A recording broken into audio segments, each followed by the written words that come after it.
बेटा तो 5 साल कपड़े नहीं पहने तो चल जाए, लेकिन बेटी के लिए तो बहुत जरूरी था ये सब कुछ। उसी समाज में मेरा जन्म हुआ, शाम का टाइम था और मेरे पापा घर पे थे नहीं और मेरे शाम के 7 बजे जन्म हुआ। समाज की औरतों ने कहा कि इनकी तो पहली 3 बेटियां हैं, तो अब ये फिर 7वें नंबर में बेटी हुई है इनके घर में, तो माँ को तो बताओ नहीं और इस लड़की को भी जमीन में गाड़ दो। तो मेरे को भी लेके चली गई औरतें, मेरी माँ को बताया नहीं कि लड़की हुई है, मेरे को भी औरतें लेके चली गई और ले जाके जंगल में गाड़ दिया। ऐसे ले जाके मुझे जंगल में मिट्टी में दबा के आ गई। मेरी माँ को पता चला कि बच्चा हुआ तो था पर गया कहाँ। मेरी माँ पूछने लगी मेरी मौसी से, मेरी मौसी ने कहा कि लड़की हुई थी बेट, उसको गाड़ दिया जमीन में।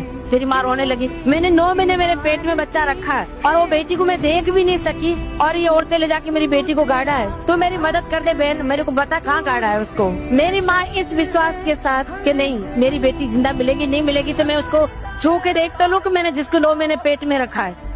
इस उम्मीद के साथ मेरी माँ चली गई जंगल में मेरी मौसी के साथ। मुझे जब खोद के निकाला तो मेरी सांसें चल रही थी और मैं मेरी माँ को जिंदा मिली। ऐसे करते करते मैं 7-8 साल की थी। उस घर में मैं डांस कर रही थी और वहाँ पे टूरिज्म डिपार्टमेंट के लोगों की नजर पड़ी। उन्होंने मुझे स्टेज तक आने का मौका दिया। जो भी मुझे देखते ये कहते कि ये लड़की बहुत आगे जाएगी, बहुत आगे जाएगी, इसमें भगवान ने वो कला दी। उस आगे आगे के चक्कर में मैं 100 पैसे कन नहीं जा। उसी आगे आगे के चक्कर में मुझे भारत सरकार ने पद्मश्री दी।